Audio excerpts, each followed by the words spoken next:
अस्सलाम वालेकुम, kitchen with Mehru में हाजिर हूँ एक और नई वीडियो के साथ। आज मैं लाई हूँ बीफ हरीसा की रेसिपी।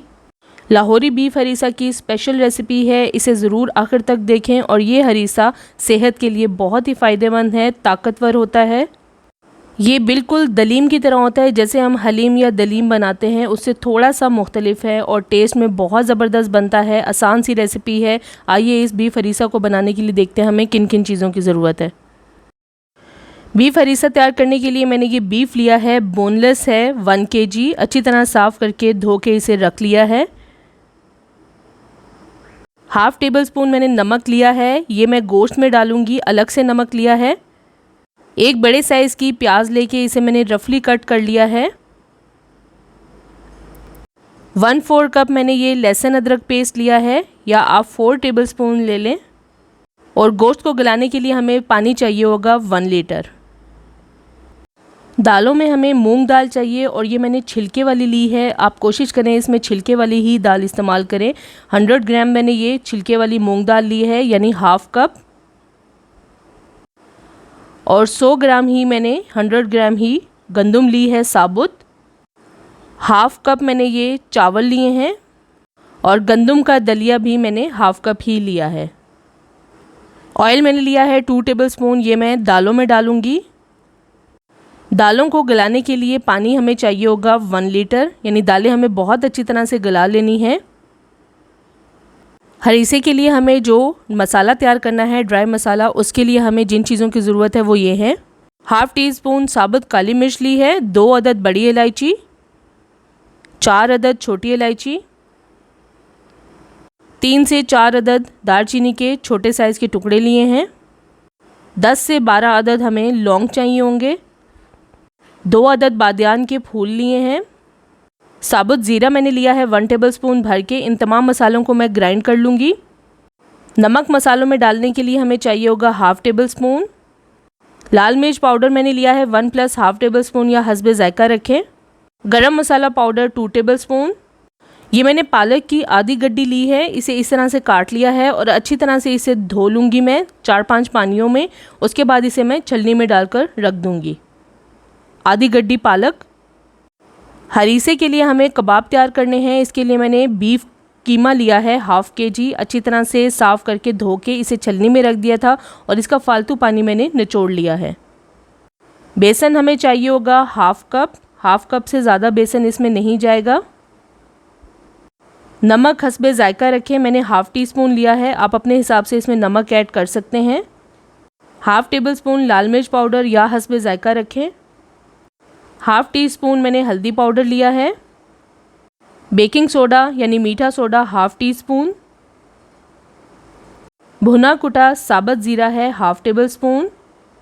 ये तमाम चीज़ें कीमे में डलेंगी। इसके मैं कबाब तैयार कर लूँगी। सबसे पहले दाल, गंदम, दलिया और चावल को रात भर के लिए भिगो देना है। इनको मैंने रात भर के लिए भिगो दिया था, टैप वाटर में भिगोया है। इसके बाद इनको छान कर मैं उबाल लूँगी। अब मैं मसाला तैयार कर लूँगी, खुश्क मसाला। ये तमाम खड़े मसालों को मैं ग्राइंडर में डाल दूँगी और अच्छी तरह से इनको मैं पीस लूँगी। ये फ़ाइन पाउडर मैंने तैयार कर लिया। अभी इसी पाउडर में मैं नमक, लाल मिर्च पाउडर और गरम मसाला पाउडर डाल दूँगी और 2 सेकंड के लिए दोबारा से ग्राइंड कर लूँगी ताकि तमाम चीज़ें मिक्स हो जाएँ। अब इसे मैं साइड पर रख दूँगी।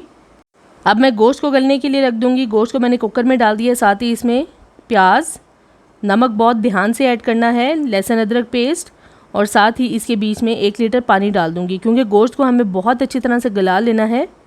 अब इसे मैं कवर कर दूंगी और कवर करके हाई फ्लेम पे इसे मैं तकरीबन 4 से 5 मिनट तक पका लूँगी। उसके बाद मैं फ्लेम को थोड़ा सा कम कर दूंगी, हाई फ्लेम से थोड़ा सा कम पे इसे मैं पका लूँगी। और इतना पकाना है कि गोश्त अच्छी तरह से गल जाए। इसे तकरीबन मैंने 20 मिनट तक पकाया है और 20 मिनट में देखें थोड़ा पानी भी इसमें मौजूद है और गोश्त बहुत अच्छी तरह से गल चुका है। मैं आपको तोड़ के दिखा देती हूँ। ये देखें, बहुत ही आसानी से इसके रेशे हो रहे हैं। अब मैं क्या करूँगी, इसमें से गोश्त को निकाल लूँगी और पानी को अलग कर दूँगी। गोश्त को निकाल लेना है और इसको जो है, अब ये देखें स्पून की मदद से भी आराम से ये टूट रहा है। बहुत अच्छी तरह से गला हुआ होना चाहिए। स्पून की मदद से भी रेशे बहुत आसानी से अलग हो रहे हैं और पानी को फेंकना नहीं है। इसे मैं बाद में हरीसे में डाल लूँगी। अब मैं दाल, दलिया, चावल और गंदम को गला लूँगी। तमाम चीज़ें कुकर में डाल दी हैं और साथ ही इसके बीच में मैं 1 लीटर पानी डाल दूँगी और कवर करके इसे भी अच्छी तरह से पका लेना है। साथ ही इसमें ऑयल डाल दिया है मैंने 2 टेबलस्पून।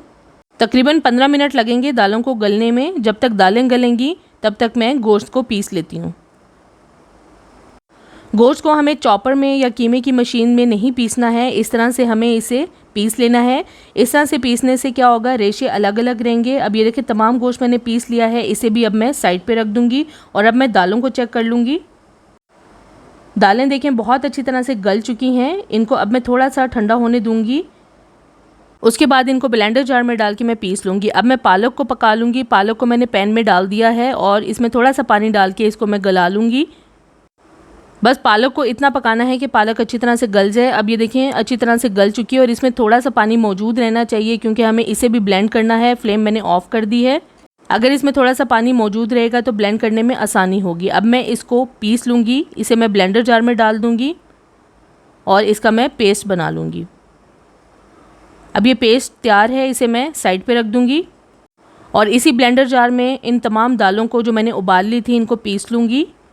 इस तरह से मैंने ये पीस लिए हैं ब्लेंडर जार में डाल के और इनको अब अलग पैन में मैं डालती जाऊँगी। दालों में भी थोड़ा सा पानी रहने दें ताकि ब्लेंड करने में आसानी हो। अब ये तमाम दालों को मैंने अच्छी तरह से ब्लेंड कर लिया है। इनको मैंने बड़े पैन में डाल दिया है और जो यखनी का पानी बचा हुआ था गोश्त को गलाने के लिए वो भी पानी मैं इन दालों में डाल दूँगी। अब इन दालों को पकने के लिए मैंने चूल्हे पे रख दिया है। फ्लेम मीडियम रखी हुई है। जो गोश्त पीसा था उसे भी मैंने इसमें दालों में डाल दिया है। जो दालें पीसी थी अच्छी तरह से इसे मैं मिक्स कर लूँगी और इसी में तकरीबन 1 कप मैं पानी डाल दूँगी। अच्छी तरह से इन रेशों को मैं दालों में मिक्स कर लूँगी। दाल, गंदम, दलिया, चावल जो मैंने पीसा था इस तरह से मिक्स करते हुए मैं इसे पका भी रही हूँ और साथ साथ मिक्स कर रही हूँ। अब इसमें मैंने तमाम मसाला डाल दिया है जो मैंने पीस के साइड पे रखा हुआ था। अच्छी तरह से ये भी मसाला मिक्स हो जाए तो इसके बीच में पालक डाल दें जो ब्लेंड की थी, इसे भी मिक्स कर लेना है। अब इस हरीसे को तकरीबन मैं आधे घंटे तक पकाऊंगी मिक्स करते हुए। बीच में थोड़ी थोड़ी देर बाद मैं चम्मच चलाती रहूँगी। अब मैं क्या करूँगी, हरीसे के लिए कबाब तैयार कर लूँगी। ये तमाम मसाले मैं कीमे में डाल दूँगी और साथ ही इसमें बेसन डाल दूँगी। बेसन को हो सके तो हल्का सा रोस्ट कर लें, इससे कबाबों का टेस्ट बहुत ज़बरदस्त होगा। हाथ की मदद से अच्छी तरह से कीमे में ये तमाम चीज़ें मिक्स कर लूँगी। अब ये कीमा बिल्कुल रेडी हो गया है। इसके अब मैं क्या करूँगी, कबाब तैयार करूँगी। इसके लिए मैंने एक अलग छोटे बॉल में थोड़ा सा ऑयल ले लिया है। हाथों पे ऑयल लगाकर मैं कबाब को शेप देना शुरू कर दूँगी।